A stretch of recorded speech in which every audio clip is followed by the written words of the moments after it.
Bismillahirrahmanirrahim. Assalamualaikum warahmatullahi wabarakatuh dan salam sejahtera, salam satu Malaysia dan salam Melaka Maju Jaya saya ucapkan kepada hadirin sekalian. Tidak lupa juga kepada para panel kita pada hari ini. Terima kasih kerana sudi hadir dan menerima jemputan kami dari penganjur untuk bersama-sama kita menjayakan program forum kita pada pagi ini. Jadi topik forum yang kita akan bincangkan adalah berkaitan Rasul disanjungi, sunnah diteladani. Jadi sebelum saya memulakan perbincangan kita pada hari ini, saya ingin terlebih dahulu memperkenalkan ahli-ahli panel kita. Ahli-ahli panel ini merupakan seorang pelajar di Institut Pendidikan Guru Kampus Perempuan Melayu, yang mana panel pertama bernama Irwana Bashira, panel kedua Halimah bin Sadiah dan panel ketiga Alia Atira. Jadi sebelum saya memulakan perbincangan ini, izinkan saya mengupas sedikit berkaitan tajuk forum pada pagi ini. Seperti mana firman Allah SWT dalam surah Al-Anbiya ayat 107, tidak kami utuskan kamu Muhammad melainkan untuk memberi rahmat kepada sekalian alam. Nabi Muhammad merupakan seorang Nabi yang diutus oleh Allah SWT sebagai Nabi dan Rasul untuk menjadi suri teladan kepada seluruh umat manusia di dalam dunia ini. Jadi sifat-sifat kenabian baginda iaitu siddiq, amanah, tabligh dan papanah menjadi contoh dan teladan kepada seluruh umat manusia. Dan Rasulullah SAW juga telah meninggalkan sunnah kepada umat baginda yang merupakan sumber kedua yang menjadi contoh dan ikutan umat manusia selepas Al-Quran. Jadi dalam sebuah hadis disebutkan, barang siapa melakukan sunnah yang baik dalam Islam, maka selain memperoleh pahala bagi dirinya, juga mendapat tambahan pahala dari orang yang mengamalkannya sesudahnya dengan tanpa mengurangi sedikit pun pahala mereka. Dan barang siapa melakukan sunnah yang jelek dalam Islam, maka selain memperoleh dosa bagi dirinya, juga mendapat tambahan dosa dari orang yang melakukan sesudahnya dengan tanpa mengurangi sedikit pun dosa mereka. Maka dengan itu, jika kita meneliti apa yang diberitahu oleh Allah dan Rasulullah SAW, sesungguhnya amalan sunnah ini memiliki keistimewaan luar biasa dan boleh menyempurnakan amalan wajib yang kita kerjakan dalam kehidupan seharian kita. Sebagai contoh, amalan memakan kurma merupakan amalan sunnah Rasulullah SAW yang seharusnya menjadi rutin harian masyarakat di dunia ini untuk buat. Kerana dia tak susah, tapi kadang-kadang kita merasa malas untuk buat dan tidak mempunyai motivation untuk buat benda itu. Jadi baiklah, soalan saya kepada panel yang pertama, seperti mana saya ceritakan sebentar tadi, banyak hadis yang menyuruh kita untuk mengikuti sunnah Rasulullah SAW. Tapi kata orang tak kenal maka tak cinta. Macam mana kita nak ikut kalau kita tidak tahu bagaimana sifat Rasulullah itu sendiri? Jadi bolehkah panel Irwana menceritakan sedikit latar belakang Rasulullah SAW? Persilakan. Bismillahirrahmanirrahim. Terima kasih kepada moderator kerana memberi peluang kepada saya untuk menceritakan sedikit tentang latar belakang baginda Rasulullah SAW. Berdasarkan tajuk forum kita iaitu Rasul disanjungi, sunnah diteladani. Sebelum kita pergi dengan lebih lanjut mengenai latar belakang mengenai sunnah Rasulullah SAW, marilah kita mengenali dengan lebih mendalam mengenai Rasul kita yang merupakan seorang manusia yang mulia dan hebat dan yang paling disayangi oleh Allah SWT. Manusia yang mulia dan hebat ini diberi nama Muhammad bin Abdullah bin Abdul Muttalib. Baginda dilahirkan pada 12 Rabiul Awal tahun Gajah bersamaan dengan 571 Masjid di Mekah dan diberi nama Muhammad yang bermaksud terpuji. Untuk pengetahuan semua, rumah yang menjadi tempat kelahiran baginda iaitu rumah Abu Talib yang sekarang dijadikan sebagai perpustakaan di Mekah. Nabi Muhammad SAW berasal daripada keturunan Qusay bin Kilab, iaitu keturunan pemimpin Arab Quraisy. Keturunan Nabi ini ialah sebuah keturunan yang bijak mentadbir dan berniaga. Tempat baginda dilahirkan di Mekah. Seperti mana yang kita tahu, Mekah merupakan tapak Kaabah dan telah ditawaf mengelilinginya semenjak zaman Nabi Ibrahim AS, iaitu puluhan ribu tahun yang lalu. Nabi Muhammad ialah pesuruh Allah yang terakhir dan merupakan Rasul dan Nabi terakhir bagi umat manusia. Baginda adalah pembawa rahmat untuk seluruh alam dan merupakan Rasulullah bagi seluruh umat di dunia. Sesungguhnya Nabi Muhammad merupakan satu anugerah dan kurniaan Allah SWT, seperti moderator kita tadi, kerana Rasulullah menjadi petunjuk jalan yang lurus dan benar. Rasulullah SAW datang di tengah-tengah kejahilan umat pada masa itu, sehingga Rasulullah mendapat tugas yang cukup berat untuk merombak dan mengubah budaya tatanan masyarakat yang sudah jauh dari ajaran Allah. Baginda bukan sahaja diangkat sebagai seorang rasul, tetapi juga sebagai khalifah yang mengetuai angkatan tentera, membawa perubahan kepada umat manusia, mengajar tentang erti persaudaraan, akhlak dan erti kehidupan yang segalanya hanya kerana Allah SWT. Walaupun Nabi Muhammad merupakan rasul dan nabi terakhir bagi umat Muhammad dan seluruh alam orang Islam, tetapi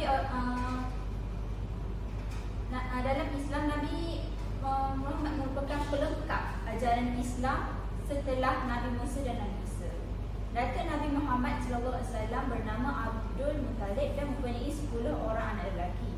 Anak bongsu Abdul Muttalib bernama Abdullah yang merupakan bapa kepada baginda. Abdullah dikahwinkan dengan seorang wanita yang mempunyai keturunan daripada kabilah yang baik dan terkenal dengan kemuliaan, iaitu keturunan Bani Zurah, yang bernama Aminah binti Wahab. Nabi Muhammad dilahirkan dalam keadaan yatim kerana bapanya meninggal ketika baginda dalam kandungan, manakala ibunya pula meninggal ketika baginda berumur 6 tahun. Nabi dipelihara oleh datuknya Abdul Muttalib yang kemudiannya meninggal pada ketika Nabi Muhammad SAW berumur 8 tahun. Semasa berumur 12 tahun, Nabi mengikut bapa saudaranya iaitu Abu Talib ke Syam untuk berniaga. Tapi seorang pederi yang bernama Bahirah menasihatkan Abu Talib membawa Muhammad balik kerana bimbang dibunuh oleh orang Yahudi. Pada usia Nabi Muhammad SAW 25 tahun, Nabi menikah dengan Khadijah binti Khuwailid yang merupakan seorang janda yang kaya yang berusia 40 tahun. Pernikahan ini diawali dengan lamaran Khadijah kepada Muhammad setelah melihat dan mendengar akhlak dan kebaikannya. Selain Khadijah, isteri-isteri baginda ialah Saudah binti Zam'ah, Aisyah binti Abu Bakar, Hafsyah binti Umar, Zainab binti Huzaimah, Ummu Salamah, Zainab binti Zash, Maria Al-Qibtiyah. Nabi Muhammad menikahi mereka semua setelah Khadijah meninggal dunia, dan mereka semua belum dinikahi dalam keadaan janda kecuali Aisyah radhiyallahu anha. Nabi Muhammad SAW mempunyai 7 orang anak, iaitu Qasim, Abdullah, Ibrahim, Zainab, Ruqayyah, Ummu Qasim dan Fatimah. Mereka semua lahir dari rahim Khadijah kecuali Ibrahim dari Maria Al-Qibtiyah. Anak-anak beliau yang laki-laki sebenarnya meninggal sebelum usia dewasa. Untuk pengetahuan semua, Nabi Muhammad SAW mendapat julukan Abu Al-Qasim yang bererti bapa Qasim kerana Nabi Muhammad SAW pernah memiliki anak lelaki yang bernama Qasim, iaitu anak baginda bersama Khadijah, tetapi ia meninggal dunia sebelum mencapai usia dewasa. Peristiwa kewafatan Rasulullah SAW yang sangat menyedihkan seluruh umat, terutamanya para sahabat baginda. Apabila Abu Bakar As-Siddiq mendapat berita kewafatan Rasulullah, dengan bergegasnya datang ke Abu Bakar dengan bergegasnya datang ke masjid. Setibanya beliau di masjid, beliau tidak mempedulikan sikap Umar Al-Khattab radhiyallahu keras dan menafikan kewafatan Rasulullah SAW. Lantas Abu Bakar masuk ke dalam rumah Rasulullah SAW dan menarik selimut yang menutupi muka dan kepala baginda. Beliau menatap dengan penuh kesedihan lalu menguncuk wajah mulia itu. Kain selimut diangkat semula untuk menutupi wajah kasih Allah SWT yang mulia itu. Kemudian beliau terus keluar dan menuju ke masjid. Umar radhiyallahu anhu terus mengucapkan dengan tegas bahawa Rasulullah SAW tidak wafat dan akan bertindak terhadap siapa yang mengatakan bahawa baginda telah wafat tanpa menghiraukan sifat, tapi menghiraukan Umar al-Khattab. Abu Bakar radhiyallahu anhu terus berpaling kepada orang ramai dan menyampaikan ucapannya yang masyhur, iaitu, wahai sekalian manusia, sesungguhnya sesiapa yang menyembah Muhammad, sebenarnya Muhammad sudah mati, dan sesiapa yang menyembah Allah Subhanahu Wa Taala, sebenarnya Allah itu maha hidup dan tidak mati sekali-kali. Seterusnya menyebut firman Allah Subhanahu Wa Taala dalam surah Al-Imran ayat 44 yang bermaksud, tiadalah Muhammad itu melainkan seorang rasul. Sesungguhnya telah berlalu rasul-rasul sebelumnya.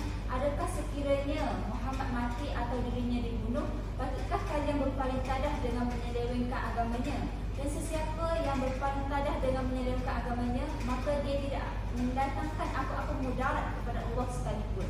Dan sebaliknya, Allah memberikan balasan pahala kepada orang-orang yang bersyukur akan nikmat Islam yang tiada bandingannya. Setelah mendengar ucapan itu, mereka semua tercengang dan Umar radhiyallahu anhu jatuh terduduk kerana kesedihan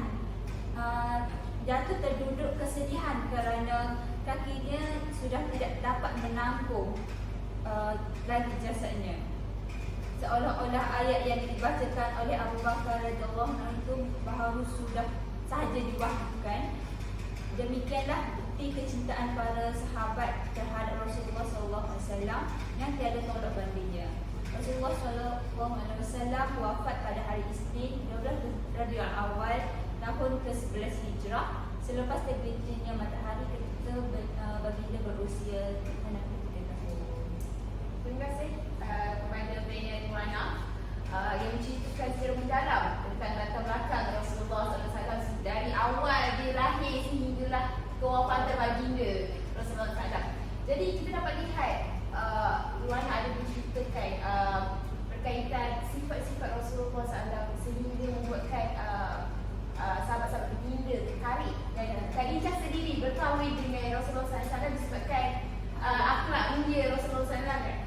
Okey, jadi bolehkah Benya Nuana menceritakan sedikit berkaitan kepribadian Rasulullah SAW?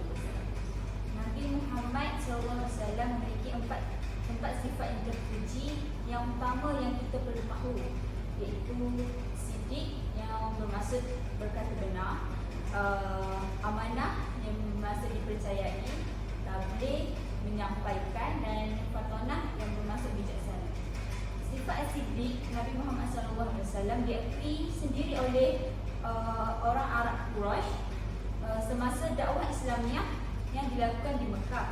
Benar adalah suatu sifat yang mulia yang menghiasi akhlak pribadi Rasulullah SAW. Baginda digelar Al-Amin oleh Arab Quraisy kerana perkataan dan perbuatan baginda sentiasa dipercayai dan tidak pernah berbohong.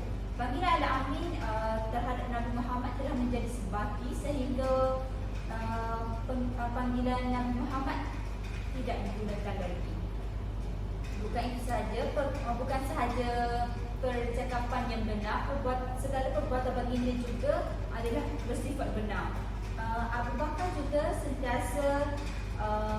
sentiasa membenarkan setiap apa yang disampaikan oleh Nabi Muhammad SAW. Seterusnya sifat amanah, iaitu yang dimiliki oleh Nabi Muhammad SAW telah menyebabkan Khadijah Khuwailid menyerahkan modal yang besar kepada baginda untuk baginda uruskan perniagaan. Setelah dilantik menjadi rasul, baginda juga telah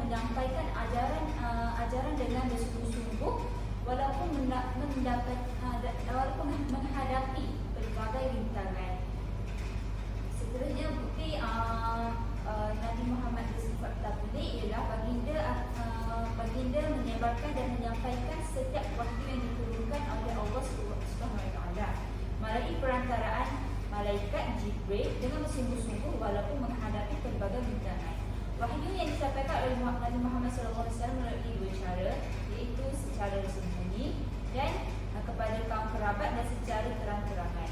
Akhir sekali ialah sifat fatanah yang merupakan yang bermaksud bijaksana. Ini dibuktikan dengan semasa baginda berumur 35 tahun, baginda pernah menyelesaikan masalah persengketaan di antara kalangan kabilah Arab Quraisy yang berpunca daripada peletakan semula batu Hajarul Aswad yang terjatuh semasa banjir melanda kota Mekah ke tempat asalnya, iaitu di penjuru timur Kaabah. Kebijaksanaan baginda semakin terselah apabila Nabi Muhammad SAW memeterai perjanjian Hudaybiyah dengan orang Arab Quraisy. Walaupun kandungan perjanjian tersebut kelihatan berat sebelah, baginda menerimanya sebagai hikmah untuk penyebaran agamanya. Terima kasih atas pendapat dengan Iwana berkaitan latar belakang berbaik sifat kepada Rasulullah SAW. Jadi saya ada ingin menambah sedikit, bukan menambah, mengukuhkan sedikit berkaitan sifat amanah yang disebut oleh Nenek Iwana. Saya jumpa satu surah, iaitu surah Asy-Syura ayat 106 hingga 107 yang bermaksud ketika saudara mereka Nuh berkata kepada mereka, mengapa kamu tidak bertakwa, sesungguhnya aku adalah Rasul kepercayaan yang diutus kepadamu. Terjemahan surah Asy-Syura ayat 106 hingga 107. Jadi melalui ayat ini kita dapat melihat bahawa Rasulullah SAW ini merupakan seorang yang amanah, memegang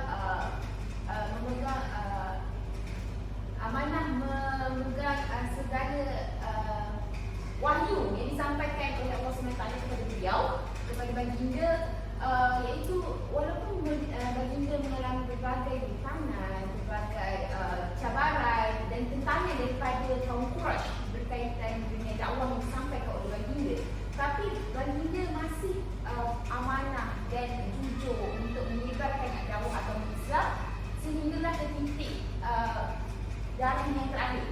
Betul? Sehingga wafat. Jadi apa yang disampaikan Nenek Iwana itu sangat mendalam dan sangat terperincilah berkaitan dengan isu ini. Iaitu ada juga disampaikan oleh Iwana seperti tadi berkaitan dengan Khadijah memberikan modal kepada Rasulullah SAW kerana percayanya beliau kepada baginda untuk menguruskan perniagaan dia. Betul. Jadi terima kasih atas pendapat yang diberikan dan apa yang diberikan oleh Okey, jadi kita teruskan dengan ahli panel yang kedua, panel Halimatul Sa'diyah. Bolehkah saya minta sedikit perbincangan berkaitan akhlak dan sunnah baginda Rasulullah SAW sebagai qudwah hasanah? Dipersilakan. Okay, baiklah, terima kasih kepada saudari moderator kita iaitu Siti Alawiyah. Jadi saya diberikan tajuk akhlak Rasul dan sunnah baginda sebagai qudwah hasanah dalam kehidupan seharian kita lah. Jadi sebelum saya mengupas dengan lebih lanjut mengenai tentang akhlak dan sunnah baginda, mari kita fahami dulu apa itu akhlak. Jadi akhlak ini sebenarnya daripada perkataan al-khuluq. Al-khuluq ini dia bererti tabiat atau tingkah laku. Jadi akhlak yang mulia ini adalah matlamat utama bagi ajaran Islam itu sendiri. Jadi ini telah dinyatakan oleh Rasulullah SAW dalam hadisnya yang bermaksud, sesungguhnya aku diutuskan hanyalah untuk menyempurnakan akhlak yang mulia.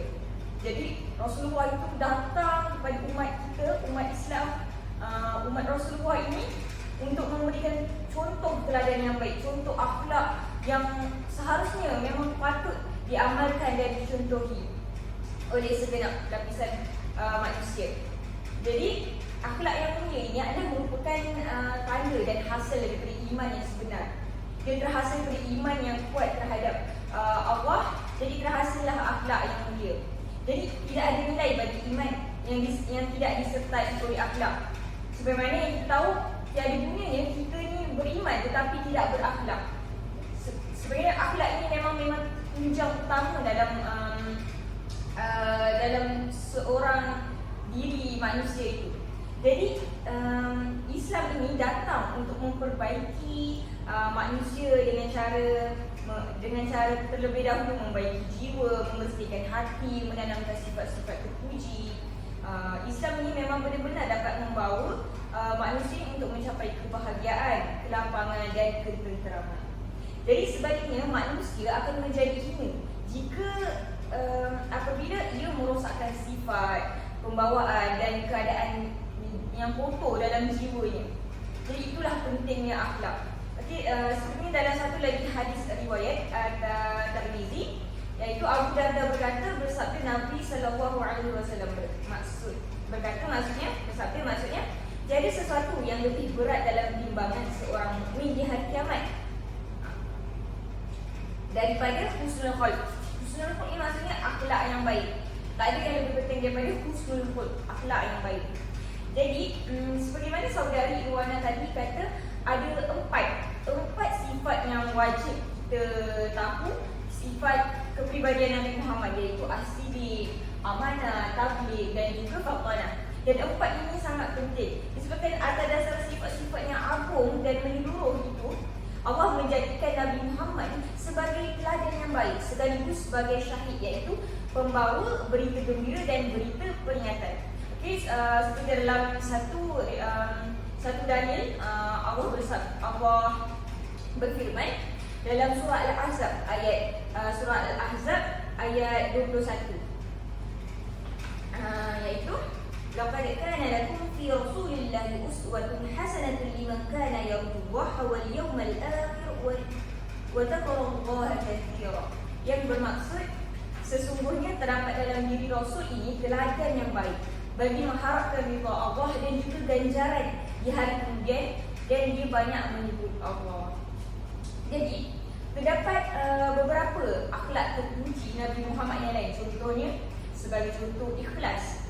Ikhlas Rasulullah ini dia terkenal dengan keikhlasannya, terutamanya dalam beribadah.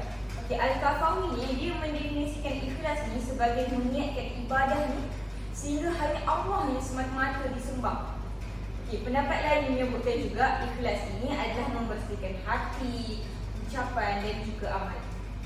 Jadi ada 3 hal yang harus dilakukan untuk kita ni boleh ikhlas, macam mana Sallallahu Alaihi Wasallam dulu buat.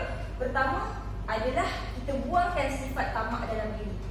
Okay, jadi yang kedua pula, kita jauhi sanjungan dan juga pujian. Kita tidak mengharapkan apa yang kita buat tu memang kita betul-betul ikhlas, kita mengharapkan ridha Allah. Dan yang ketiga adalah lakukan dengan teguh. Lakukan dengan teguh lah. Maksudnya dengan teguh, tanpa ada balasan lain lah. Maksudnya setelah ketiga hal ini dilakukan, jadi keikhlasan pun akan muncul. Jadi sebagai umat Islam ni, kita ni sepatutnya mencontohi keikhlasan yang dilakukan oleh Rasulullah SAW. Okey, dalam sebuah hadis hasan, Rasulullah SAW bersabda, sesungguhnya Allah tidak akan menerima amal selain apa yang dilakukan secara ikhlas dan mengharap ridha-Nya. Riwayat An-Nasa'i.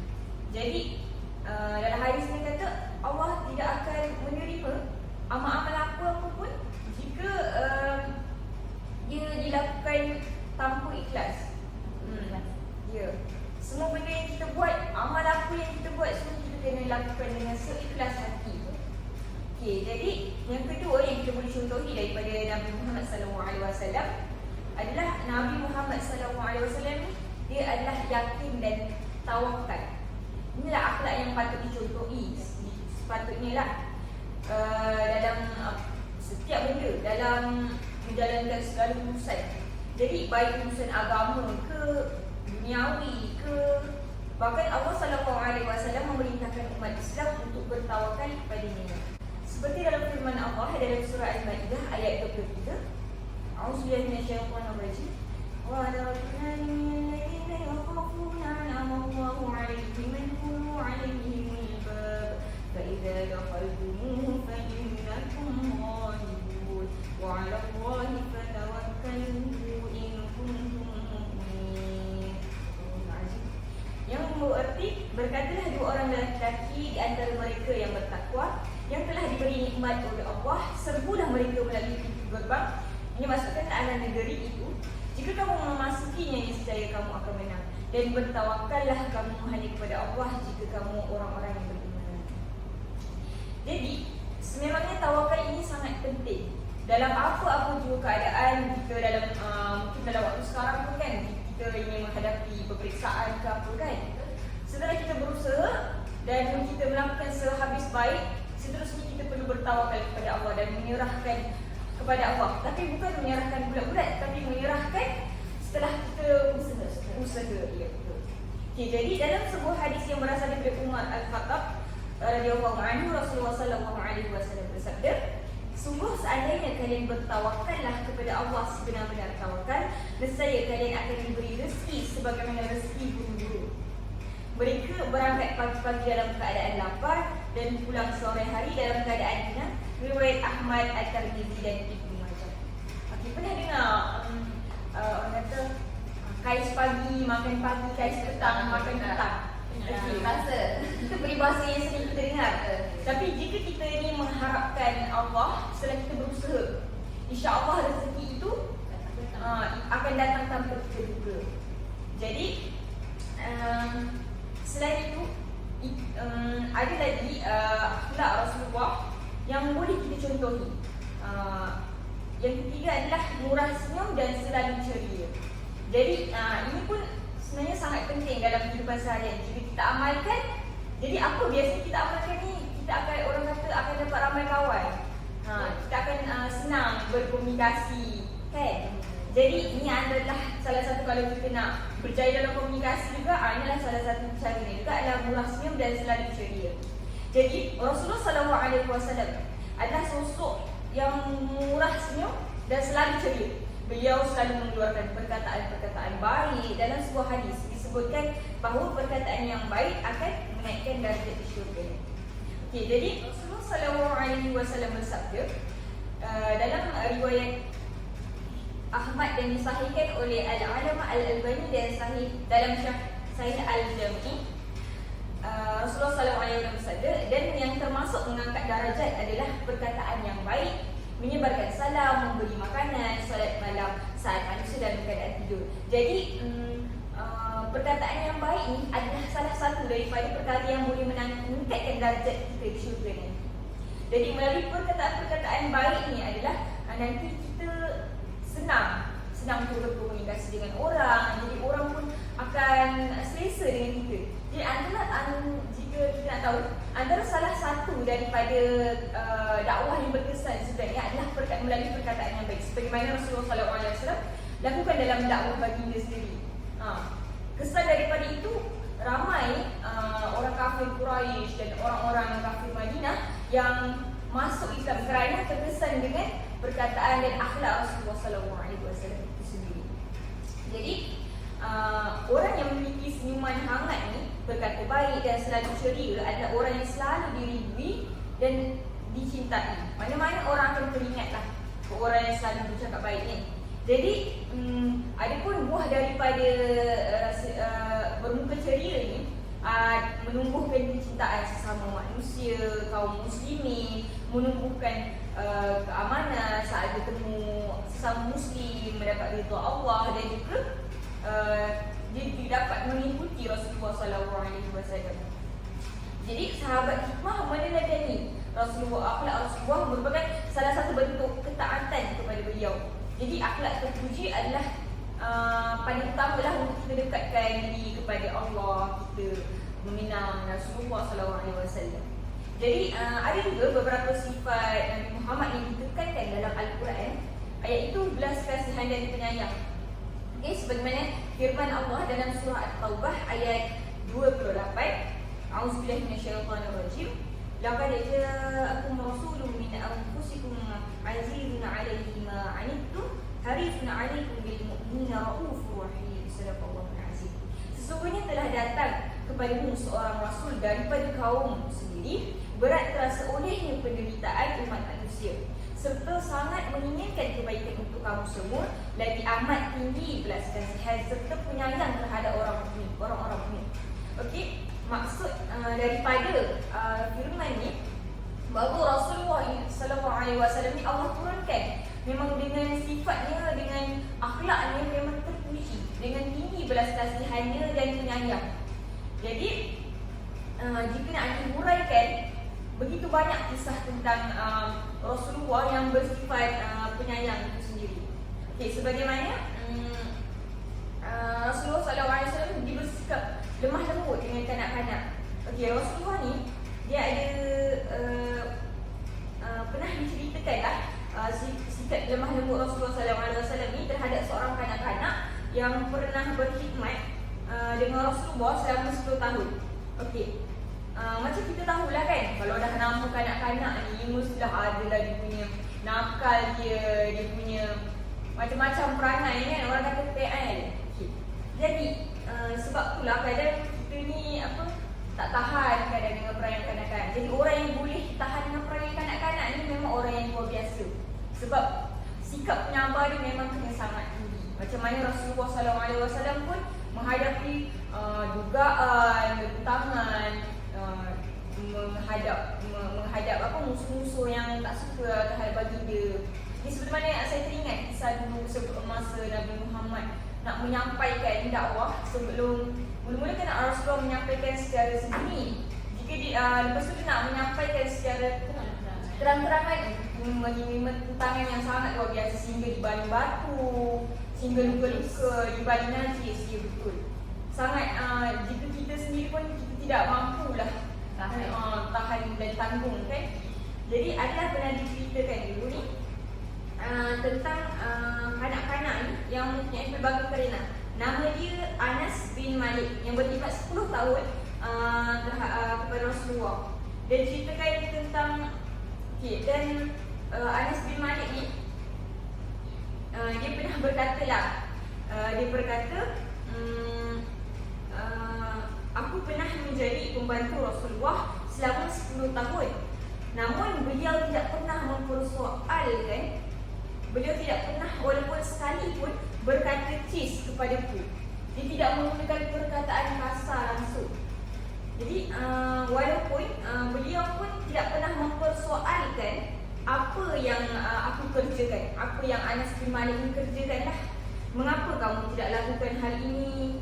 Rasulullah merupakan orang yang memiliki akhlak yang paling baik. Satu, aku dan Anas bin Malik ini pun berkata, aku tidak pernah menyentuh kain sutra atau kain lembut yang lain yang lebih lembut daripada tapak tangan Rasulullah SAW. Dan tidak ada bau minyak wangi yang lebih harum daripada keringat Rasulullah. Kalau keringat kita biasanya bau apa? Ada masa-masa sikit kan. Tetapi keringat Rasulullah ni dikatakan sangat harum. Okay, jadi dia ceritakan juga ketika Anas diminta oleh Rasulullah untuk mencari sesuatu. Kemudian Anas ni pun keluar bertemu dengan sekumpulan kanak-kanak yang sedang berjalan. Dan lalu beliau turut serta bermain sehingga terlupa pesanan Rasulullah ni kepadanya. Ini dia lupa Rasulullah suruh buat apa kan. Lepas tu dia keluar bermain dengan kawan-kawan dia. Lepas tu bila setelahnya dia kembali tu, Rasulullah ni mendapati Anas ni tidak kembali. Tidak kembali dan lalu baginda ni pun mencari Anas. Dan baginda pun mendapati bahawa Anas ni sedang bermain dengan rakan-rakannya lah. Kemudian baginda pun datang dari belakang Anas dan menutup matanya. Kemudian Anas dapat mengerti yang sedang melakukan tu Rasulullah SAW, sebab dia dapat rasa tangan lembut Rasulullah SAW tu. Jadi Rasulullah pun bertanya tentang pesanan tadi. Baginda tidak berkata lebih dari dia bertanya je, dia tak berkata lebih daripada itu. Itu melainkan baginda ni hanya senyum kepada Anas.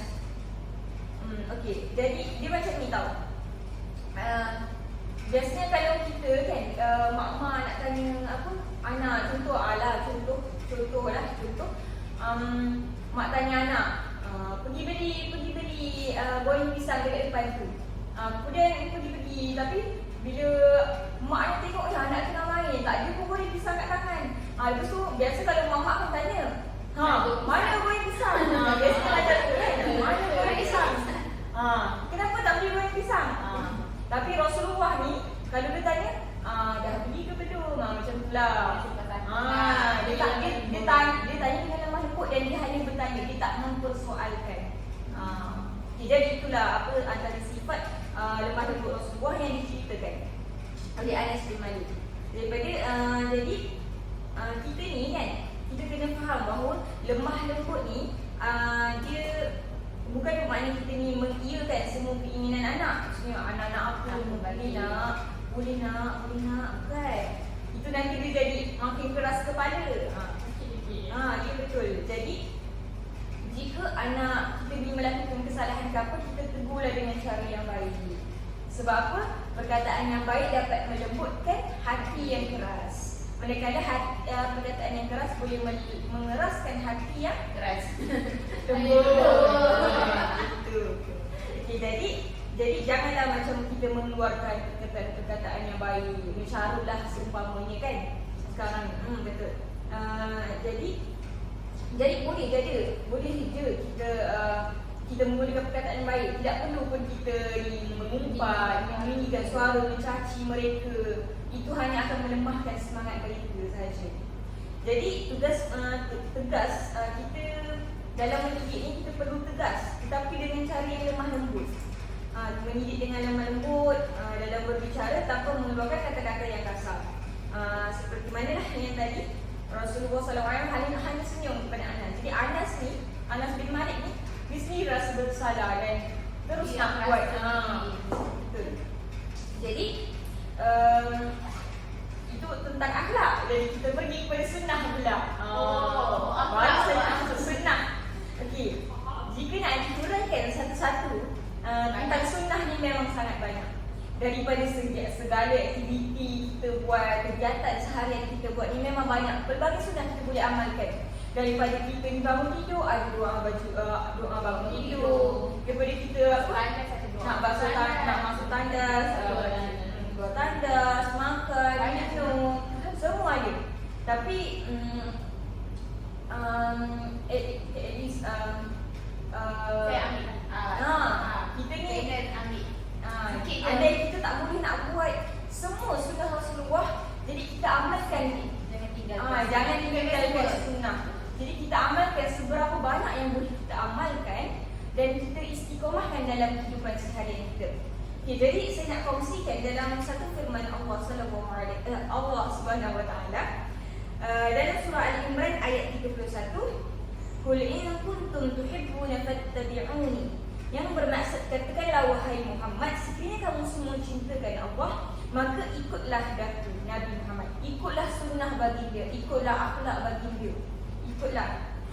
Jadi mengikut sunnah Rasulullah itu merupakan bukti kebenaran cinta seseorang hamba Allah Subhanahu Wa Taala. Ia juga merupakan sebab utama kecintaan Allah kepada seorang hamba-Nya itu. Jadi andai dapat dibuat semua sunnah, maka adalah amat baiklah. Jika tidak, buatlah pilihan. Tadi saya cakap daripada Amr bin Auf radhiyallahu anhu, Rasulullah sallallahu alaihi wasallam bersabda dalam sesiapa menghidupkan sunnahku, kemudian sunnahku itu diamalkan oleh orang lain, maka baginya pahala seumpama pahala orang yang mengamalkannya tanpa berkurangan sedikit pun dari pahala-pahala mereka. Sesiapa yang berbuat bid'ah, kemudian perbuatannya tersebut diikuti oleh orang lain, maka baginya dosa-dosa dan melakukannya tanpa terkurang sedikit pun daripada dosa-dosa mereka. Sahih Ibnu Majah. Jadi kata kat sini, jika kita berkongsi pun, kita pun dapat pahala, dia pun dapat pahala. Hanya sekadar berkongsi sunnah. Contoh macamlah kita cakap contoh sunnah Rasulullah yang boleh kita amalkan. Senyum pun adalah satu sunnah. Jadi bila kita ajak orang lain senyum kan, pun adalah kita pun dapat pahala. Okay, jadi adalah dalam buku yang berjudul Menjadi Manusia Luhur daripada Ardina Wibowo, maksudnya orang Indonesia, menjelaskan untuk menyambut kematian, hendaknya kita ni selalu menjaga 7 sunnah Nabi setiap hari. Nah, jadi kalau kita dapat amalkan 7 Nabi ni alangkah bagusnya. Kerana orang kata yang pertama tu adalah solat tahajud. Kerana apa? Kemuliaan seseorang itu terletak kepada solat tahajud ni. Kemuliaan seorang mukmin itu. Yang kedua, baca Al-Quran sebelum terbit matahari. Sebelum terbit matahari ni apa? Sebelum subuh. Sebelum subuh. Jadi nak tahu nak dapat ketenangan tu biasanya sebelum subuh ni adalah aura yang terbaik. Dan orang kata kalau kita keluar pada sebelum subuh ni kan, hirup udara kat luar ni segar sangat, tak macam udara biasa. Sebab apa orang kata? Sebab tak bercampur dengan nafas orang-orang munafik. Okey, jadi yang ketiga adalah jangan tinggalkan masjid terutamanya pada waktu subuh. Ini terutamanya bagi lelaki lah khususnya. Sebelum melangkah ke mana pun langkah kaki ke masjid, kerana masjid ni adalah pusat keberkahan. Kata bukan kerana panggilan muazzin, tapi panggilan Allah SWT yang memanggil orang beriman untuk memakmurkan masjid Allah. Jadi kita jadi orang yang terpilih lah jika kita dapat menunaikan solat subuh di masjid. Sebab sekarang ni ramai orang yang boleh solat fardu, tapi tak ramai yang boleh solat fardu di masjid. Betul tak? Lagi-lagi anak muda sekarang. So biasa kita tengok dekat masjid semua nampak orang tua-tua. Orang kata apa? Orang tua baru ingat mati. Tapi sebenarnya tak. Kita ni bila-bila masa dia boleh mati. Okay, jadi yang keempat adalah menjaga solat duha. Kerana kunci rezeki ni terletak pada solat duha. Jadi pentinglah solat duha ni. Jangan kalau kita nak apa-apa baru kita nak solat duha. Solat duha ni biar ada rezeki baru nak solat duha. Kita nak dapat anak baru kita nak solat duha. Kita nak kahwin dengan anak datuk. Mana solat duha. Betul. Biasa kita tengok dekat sekolah ni lah, sekolah menengah lah kan, kita tengok tayang minggu peperiksaan penuh orang dekat surau kan solat. Jadi kelima, jagalah sedekah setiap hari. Kerana Allah menyertai orang yang sedekah, dan malaikat ni pun akan mendoakan orang yang bersedekah ni. Jika kita ni tak dapat nak sedekah banyak, kita sedekahlah berapa RM1 sehari ke, RM50 sehari ke, asalkan ada. Kerana sedekah ni dia ada berpanjangan, tak pernah berhenti pahalanya. Sebagaimana yang kita tahu, ada satu hadis tu dia kata ada beberapa perkara yang kita ramal tu pun pahalanya akan berterusan. Antaranya adalah sedekah jariah, doa anak yang soleh. Dua je. Satu lagi skip. Satu lagi apa weh?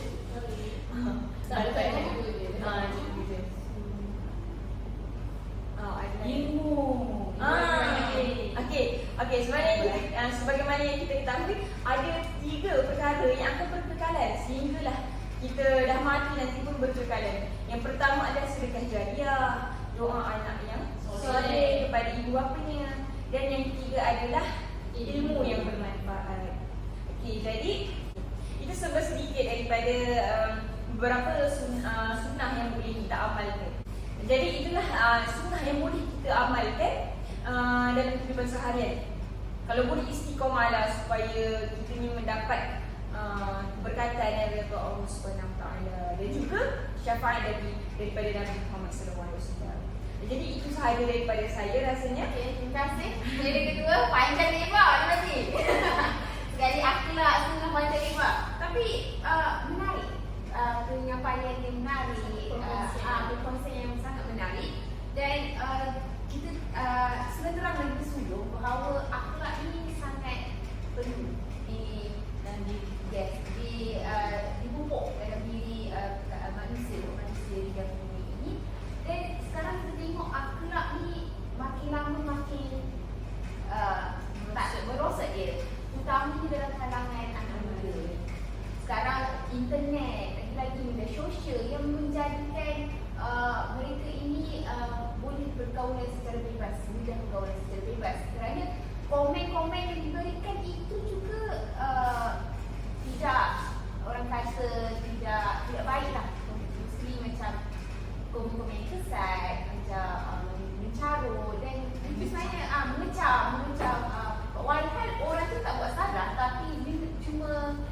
post gambar-gambar bersama family. Tapi kadang netizen ni dia rasa sakit hati. Nak juga komen. Tak boleh Betul.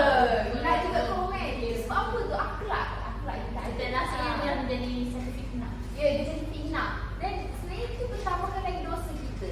Jadi seharusnya lah anak muda, ibu bapa memupuk dari kecil lah anak-anak mereka tentang akhlak ni. Walaupun saya dah pupuk, tapi anak itu sendirilah kena sedarkan diri mereka, ya, pandai dalam pergaulan. Sebab kita tengok sekarang ni pergaulan bebas ni makin meluas, sehingga macam ada perbuatan zina antara dia rasa benda tu sebagai benda biasa. Macam berkapa tinggi. Benda wajib. Benda wajib, semua orang kena. Kadang benda tu sebenarnya tidak boleh dilaksanakan, tapi yang menjadi perkara biasa dalam kalangan Kerana itulah ibu bapa sepatutnya memiliki peranan yang penting untuk mengawal sendiri tingkah laku anak-anak. Kita melihatlah social media yang bukan mau menyekat atau mengawal mereka, tapi hanya untuk nak bagi orang guide, mengawasi supaya tidak melebihi daripada yang tidak sepatutnya. Lagi-lagi sekarang yang masuk umur sekolah menengah yang tiap kali macam izopik tu macam benda biasa dalam kalangan anak muda sekarang ni. Jadi saya nak sentuh sedikit tentang peranan ibu bapa. Tidak semestinya peranan ibu bapa, tapi peranan anak muda Anak sendiri yang perlu pandai memilih kawan dan betul pandai dalam tahu benda tu betul atau salah. Jangan disebabkan rasa sifat ini tahu ikut kawan. terus nak tak fikirlah benda tu salah atau betul. Kerana itulah ilmu agama sangat Ya, penting. betul. Itu yang patutnya diterapkan lagi sejak mereka di awal usia. Betul. Jadi seperti yang Pena Hanimah cakap berkaitan tawakal. Sekarang ni pun kita dapat lihat banyak orang yang berdiri. Ya, betul. Terutama kita lihat di Jepun lah. Walaupun dia bukan negara Islam, cuma kita ambil kebanyakan tinggi dia punya pembunuhan anak-anak muda. Ya. Selepas peperiksaan Bunuh diri. Selepas peperiksaan kebiasaan ni lah sebagai kerana diorang tidak menerima keputusan yang diperoleh, dan itu sebenarnya tak ada tawakal kepada Allah SWT. Tapi juga Islam lah. Cuma saya ambil contoh daripada negara tersebut yang sekarang ni merupakan peningkatan dalam pembunuhan diri dalam kalangan anak muda. Okey, terima kasih kepada Pena Hanimah dengan perkongsian yang diberi. Jadi kita teruskan kepada panel kita yang terakhir ni, ketiga. Sabar. Lama sangat dua ni. Okey. Terlalu banyak yang Terima kasih. Jadi kita teruskan kepada saudari Ali Amira untuk menerangkan tentang usaha dan cabaran Rasulullah SAW dalam menghadapi penyebaran dakwah Islam di dalam masa tersebut lah. Terima kasih. Terima kasih kepada sahabat moderator saya dan juga ahli panel yang bijaksana. Okey. Saya akan menjawab sedikit dan akan menjelaskan sedikit tentang usaha dan cabaran yang telah dihadapi oleh Rasulullah SAW apabila baginda menyebarkan dakwah agama Islam. Okey, jadi Rasulullah SAW telah menghadapi dua peringkat cabaran ketika baginda ingin menyampaikan dakwah di kota Mekah dan juga di kota Madinah. Rasulullah SAW telah menghadapi peringkat cabaran, itu cabaran awal dan peringkat cabaran awal dan peringkat akhir. Tetapi seperti yang kita tahu, Rasulullah SAW telah berdakwah secara sembunyi dan juga secara terang-terangan. Jadi di setiap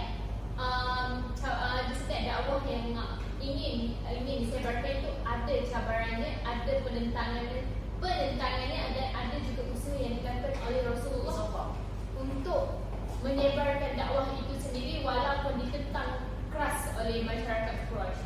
Jadi pada peringkat awal Rasulullah SAW telah menghadapi cabaran ketika ingin menyampaikan dakwah di Mekah. Pada awalnya dakwah Rasulullah tidak diterima oleh masyarakat Quraisy kerana seperti kita tahu masyarakat Quraisy hanya menyembah berhala menyembah matahari dan menyembah bulan. Masyarakat Quraisy ni mereka meletakkan kalau tak silap saya batu berhala di sekeliling Kaabah untuk menyembah berhala. Jadi kedatangan Rasulullah ini meruntuhkan berhala itu dan ini mengajak masyarakat Quraisy untuk menyembah Allah Subhanahu Wa Taala, iaitu Allah satu-satunya yang perlu kita sembah.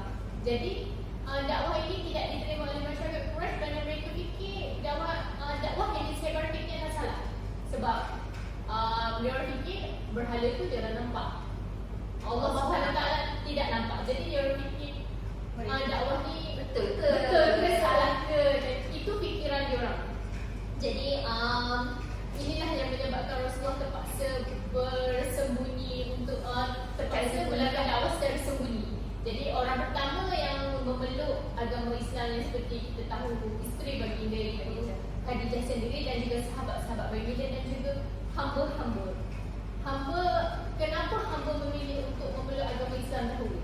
Kerana seperti kita tahu Islam ni adalah agama yang tidak mementingkan darjat, tidak mementingkan pangkat. Semua sama sahaja di sisi Allah Subhanahu Wa Taala. Jadi apabila golongan-golongan hamba ini memeluk agama Islam, jadi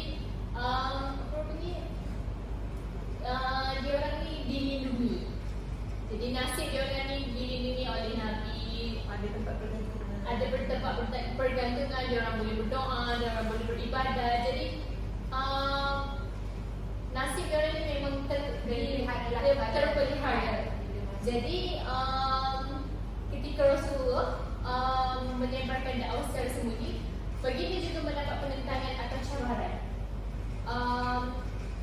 Rasulullah tidak dibenarkan menyebarkan ajaran agama Islam di kota Mekah kerana baginda telah mendapat penentangan hebat dari kaum Quraisy. Kaum Quraisy telah menganggap Rasulullah SAW seorang yang suka tentang agama dan ketuhanan. Macam yang kita tahu, dia orang memang tak percaya kepada Allah dan juga ajaran yang dibawa oleh Nabi Muhammad SAW.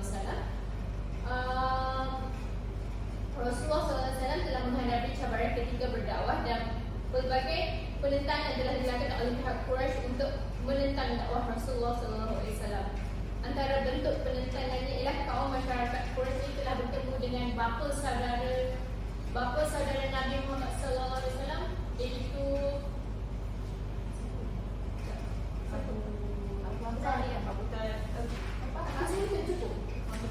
Abu Jahal jahat. Abu Talib jahat kan? Abu Talib baik. Abu Jahal jahat. Abu Talib kan? Abu Talib baik, bapa saudara dia yang baik. Oh, Abu yang Jahal jahat. jahat. Jadi dia jumpa Abu Talib kan? Abu Jahal yang jahat. Kan dia jumpa Abu Talib, kaum Quraisy jumpa dengan Abu Talib untuk mengujuk kan? Tak payah tak cakap apa. Tak payah tak lah, kita tahu kak. Kamu tak jadi. Cari. Kata nak ada. Tak ada. Tak jumpa. Saya cakap je bapa saudara. Bapa saya sebab dia satu nama. Bapa saudara je, bapa saudara je. So jadi saya akan jelaskan sedikit tentang penentangannya. Antara penentangannya ialah kaum masyarakat Quraisy ni sanggup berjumpa dengan bapa saudara Nabi yang diwakili oleh 9 orang pembesar kaum Quraisy untuk memujuk dan memberi pengaruh kepada bapa saudara Nabi ni untuk pujuk Nabi ni berhentikan penyebaran dakwah baginda. Jadi kata lain, janganlah menyebarkan dakwah tersebut. Tetapi usaha itu gagal.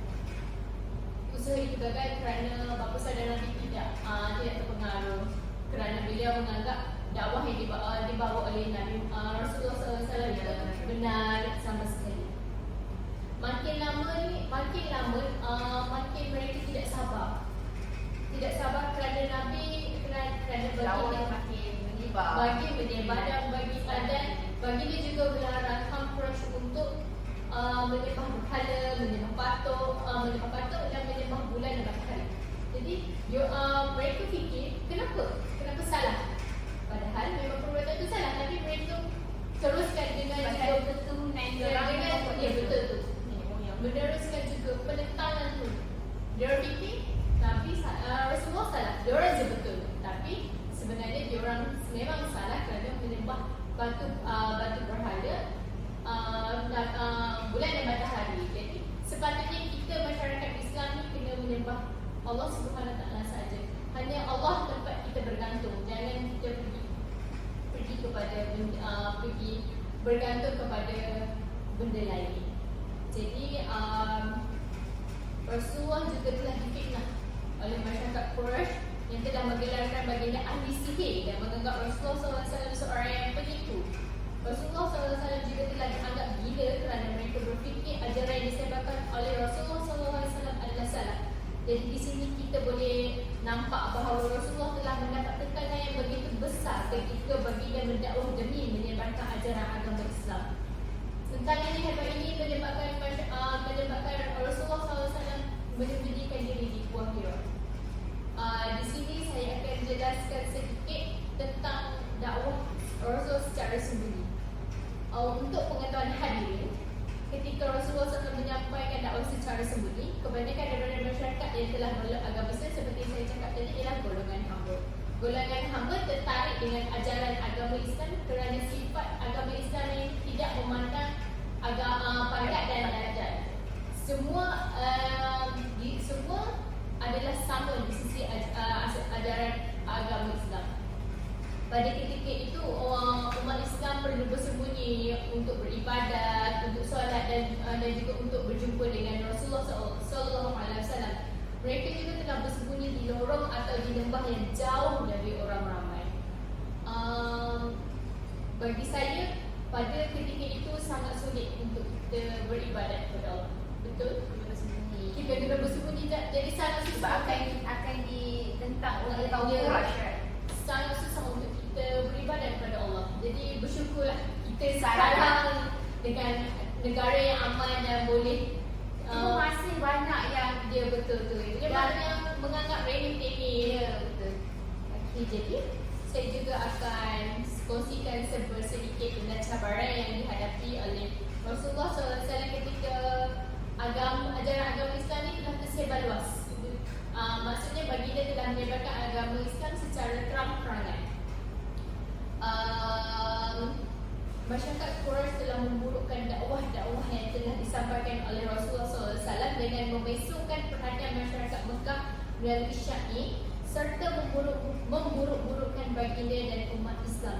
Ini adalah salah satu cabaran atau bentuk penentangan yang perlu dihadapi oleh baginda untuk menarik balik perhatian masyarakat Mekah yang mungkin sudah terpengaruh dengan ejekan dan pengaruh buruk yang dibawa oleh masyarakat Quraisy.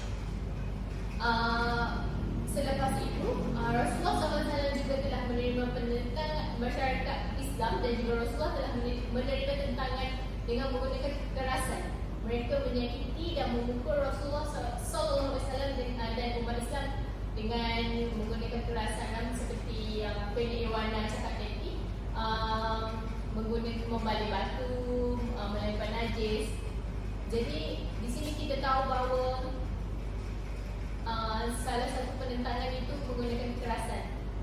Bagi saya tidak perlulah menggunakan kekerasan untuk menentang sesuatu perkara. Cukuplah sekadar melemparkan pendapat dan juga cara berbincang sahaja. Tidak perlu menggunakan kekerasan. Kekerasan tidak akan membawa kepada apa-apa penyelesaian. Lagi bertambah buruk Betul kata. itu.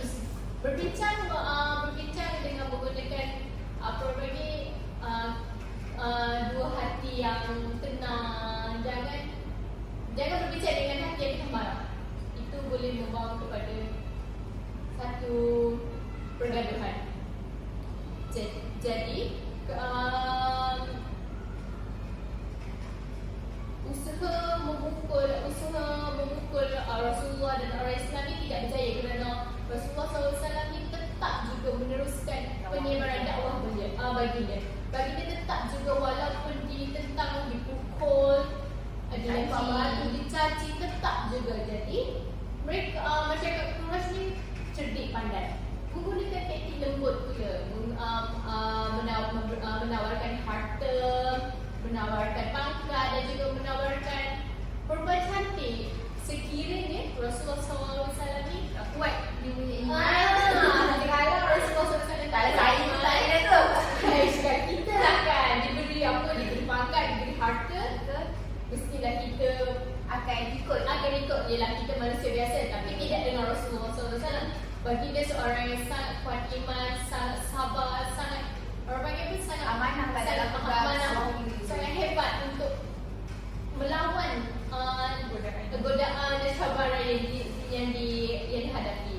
Dan akhir sekali Masyarakat Quraisy menggunakan teknik pemulauan.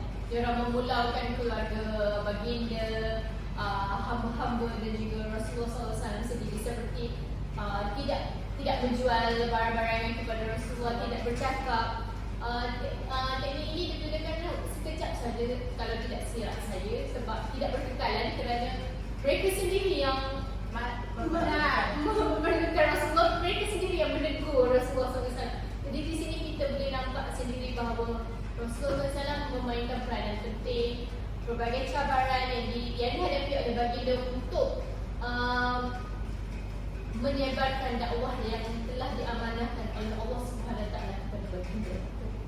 Jadi seperti yang soalan yang dilemparkan kepada saya, iaitu usaha.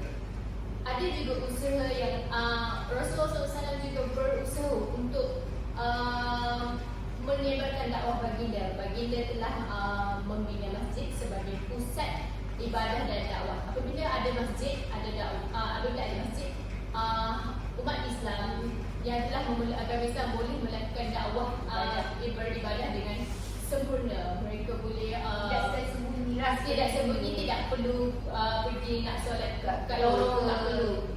Mereka boleh solat di masjid. Di masjid juga boleh dijadikan tempat perlindungan kerana masyarakat Quraisy tidak boleh masuk ke dalam masjid itu sendiri. Jadi mereka boleh berlindung sekiranya diserang.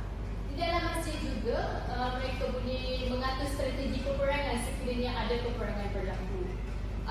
Seterusnya, Rasulullah juga membangunkan ekonomi rakyat dengan membangunkan pasar yang tidak jauh dari masjid.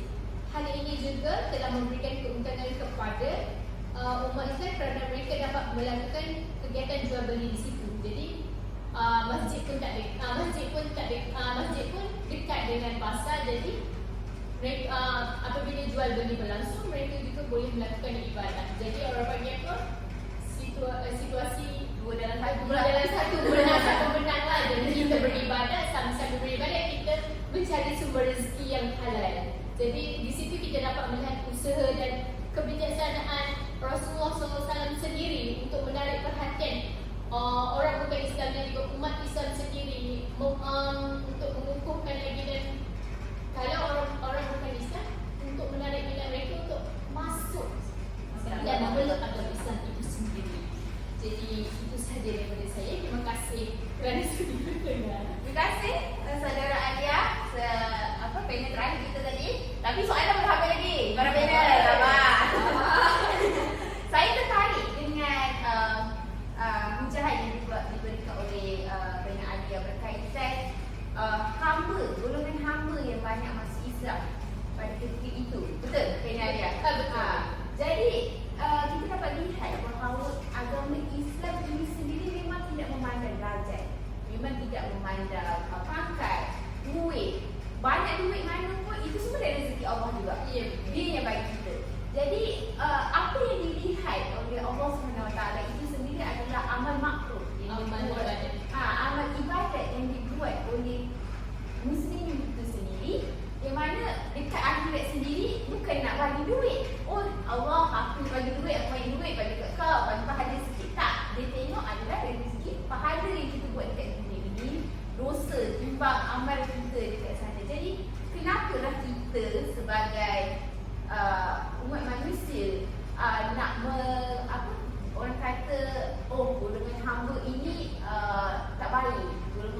bagaimana kesediaan kita mungkin sebagai umat Islam untuk menghadapi segala cabaran dan rintangan tersebutlah, seperti mana Rasulullah SAW dahulu, macam mana kita sekarang untuk mengikuti benda ini.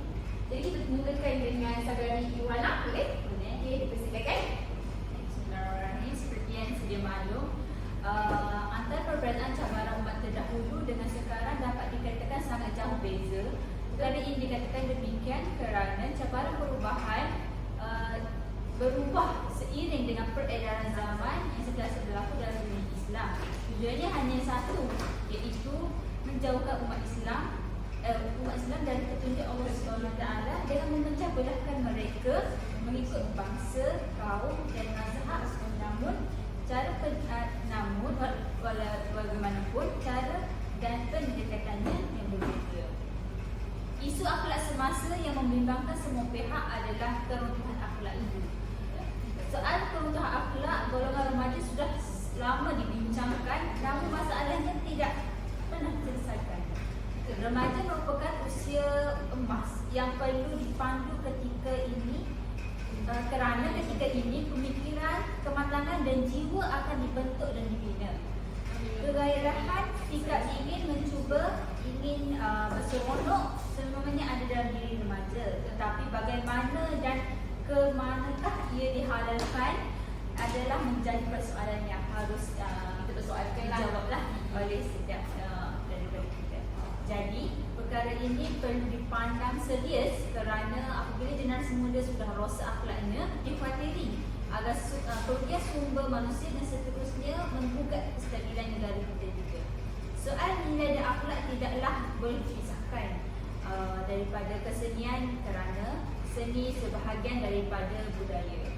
Oleh sebab itu, sebagai persediaan menempuh isu keruntuhan akhlak itu adalah memperkasakan budaya memperkasakan budaya perlu diberikan perhatian serius agar kita tidak membawa budaya barat yang tidak sihat dan bercanggah dengan nilai-nilai agama dan bangsa setempat. Perlu dibahaskan semula lah isu budaya barat. Sekarang budaya barat ni lebih menarik. lebih diikuti oleh masyarakat remaja kini. Walhal sebenarnya budaya itu memang sama sekali salah. Ya, bertentangan dengan agama, ajaran, dakwah yang diberikan sendiri oleh Rasulullah SAW. Dan bukan setakat bercanggah, malah akhlak itu sendiri kita telah ditahu memang tak elok. Contohnya zina lah sendiri, zina. Orang kata boleh tidur sebilik sama-sama. Ya, walaupun kita tengok yang macam kita tengok ada pasangan yang kasih pergi bercuti, cakap bercuti bersama-sama. Macam kita tak nak tidur sebilik ke? Duduk sebilik tapi tak buat apa-apa. Dia boleh cakap tak buat apa-apa. Sedangkan memang duduk sebilik terang-terangan. Ya, betul. Macam bilik tu Macam macam salah yang iman awal. Macam tu. Lepas tu tidur sekata tak batal di tengah. Dia cakap macam tu, dia rasa benda tu sebenarnya benar, tapi memang terang-terang benda tu memang tak boleh. Couple tu sendiri pun dah salah. Macam bercinta Berdua-duaan tu pun dah salah. Macam mana dia kata benda tu sebagai biasa? Ya, macam biasa macam cara Sebab orang barat yang selalu buat macam tu. Sebab dia orang lain, Budaya dia culture lain, culture dia lain. Tapi kita sebagai umat Islam ini Agama Islam tak patut buat macam tu sebab memang salah. Haram. Bukan setakat salah, haram dekat dalam agama. Okey, terima kasih. Okey, kita teruskan kepada panel kedua, Halimah Sadiah. Terima kasih, Apa pendapat Terima kasih saudari. Okey, jadi pada pendapat saya memang banyaknya perbezaan antara cabaran orang sekarang dan cabaran umat terdahulu. Tentunya pada zaman Rasulullah dulu mungkin yang mereka diuji dengan bagaimana nak buat, bagaimana nak solat, bagaimana nak menyampaikan dakwah, macam mana nak beribadat secara terbuka kerana mereka dakwah ketika itu memang ditentang secara terang-terangan. Memang ditentang oleh orang kafir. Tetapi cabarannya berbeza sedikit. Cabarannya berbeza sedikit setelah sampai ke zaman kita, zaman peredaran yang penuh dengan IT, penuh dengan teknologi yang sangat membuat-buat, banyak XS, Instagram, TikTok, makin hari kita bertambah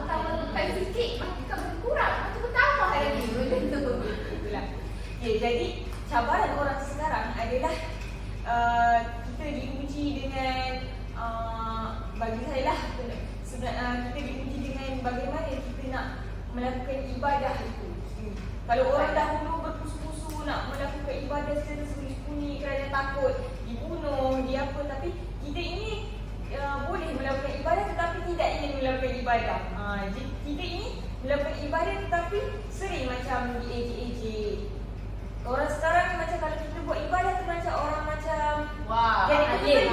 jadi Bukan ustaz. Ada seseorang yang pakai tudung macam lampunya kau pakai ustazah macam Auto dilabelkan. salah Dilabelkan sebagai ustazah ustaz. Padahal itu kewajipan kita sebagai seorang umat. Betul.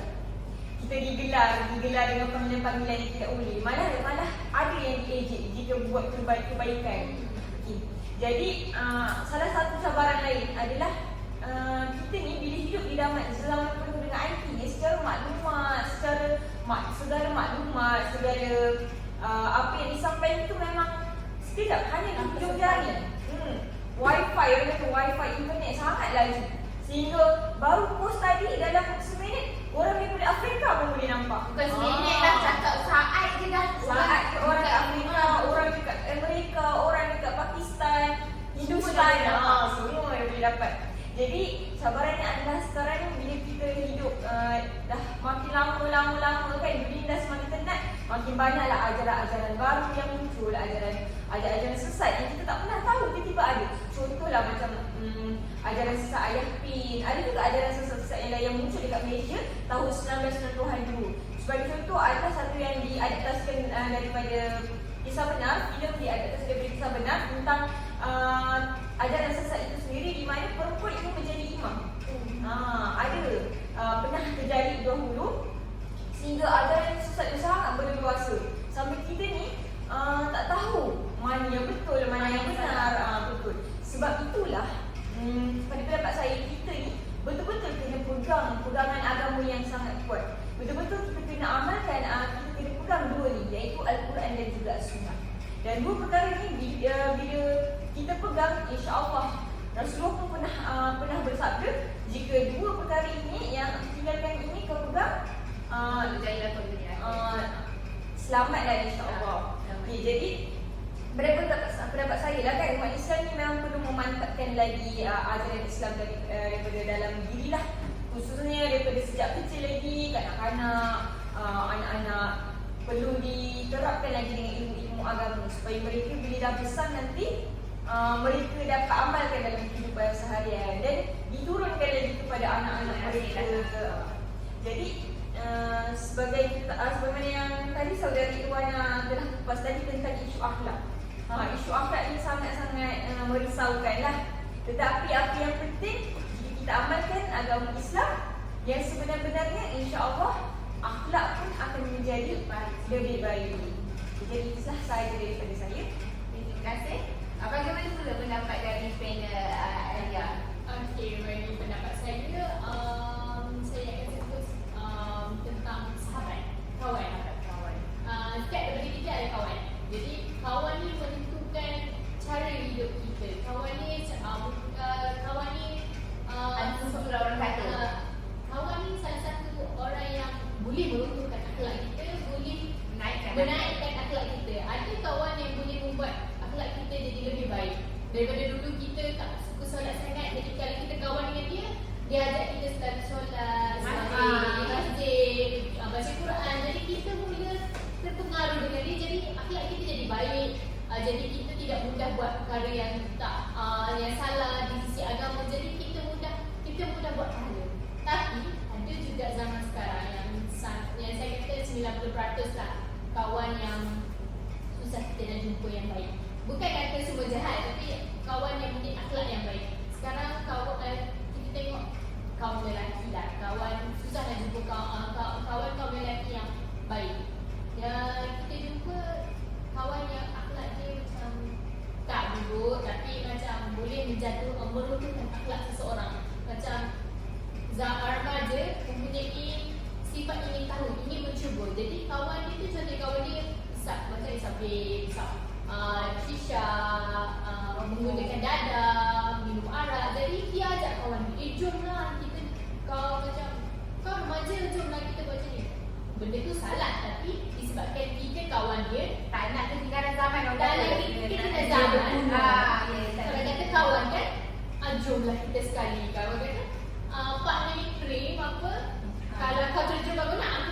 betul lah. Macam tu lah kiranya. Jadi kawan ni macam kalau boleh sebagai umat Islam cari kawan yang betul-betul boleh membawa kita ke jalan yang benar, boleh bawa kita ke syurga, boleh mengajak kita melakukan ibadah, melakukan pahala. Jadi carilah kawan yang betul. Jomlah kita pergi solat. Bukan, jomlah kita pergi mampir.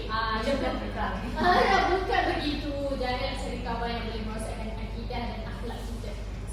Kerana sekarang ni seperti yang Pena Halimah cakap, susah untuk kita menguatkan iman kita zaman sekarang sebab sosial sangat tinggi, sosial media sangat tinggi sekarang. Yang sosial media ni pengaruh tinggi. Budaya barat pun lagi tinggi.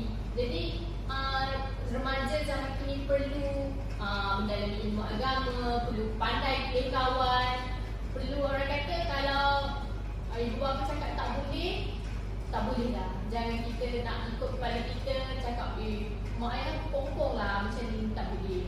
Kalau mak ayah kita tak bagi kita keluar tu maknanya ada sebab dia jangan kata mak ni umur lah macam ni kan, tak boleh. Kita sebagai anak ikut. Sebagai umat Islam carilah orang yang betul-betul dampingi lah. Bukan kita dah cakap aku nak kawan dengan ustaz lah macam ni. Bukan je tu, dampingi orang yang boleh membawa kita ke jalan yang benar. Itu saja. Tak semua orang yang ustaz tu orang kata baik. Tak semua orang yang ustaz. Macam mana orang kata tak semua ustaz dikatakan baik. Tak semua orang yang jahat lah, yang makan yang biasa-biasa dikatakan buruk. Jadi yang penting ni pilih kawan betul-betul cari yang kita mendalami dulu diri dia, kita kenal dulu dia. Kalau dia okey, boleh nak Saya pernah terdengar satu ayat ni. Jika kita kawan dengan orang yang jual minyak wangi, kita pun akan jual wangi. Bila kita berkawan dengan tukang besi, kita pun akan penjual besi. Begitulah istilah yang saya ingin sampaikan. Pilihlah kawan yang betul-betul boleh bawa kita ke jalan yang benar. Sangat remaja lah orang kata kan. Kita sebagai dah tua ni pun dah tua ni pun kenalah juga Pandai memilih. Jadi saya rasa tu sahaja daripada saya. untuk program forum kita pagi-pagi ini. Panjang lebar Pak Pena memberikan pendapat masing-masing, menceritakan tentang latar belakang, menceritakan akhlak-akhlak Rasulullah SAW. Jadi kita dah beri, orang nak ambil sebagai satu pengajaran, itu berpihak kepada ni. Jadi kita dah memberikan kepada mereka untuk kepada para hadirin sekalian untuk membuka minda mereka untuk terus tekun dalam agama Islam, untuk kepada akhlak-akhlak dan sunnah-sunnah Rasulullah SAW, terutama dalam kehidupan kita. Jadi terima kasih kepada para panel kami pada hari ini. Semoga kita bertemu lagi di lain hari, di lain program. Mungkin kita ada lagi buat penganjuran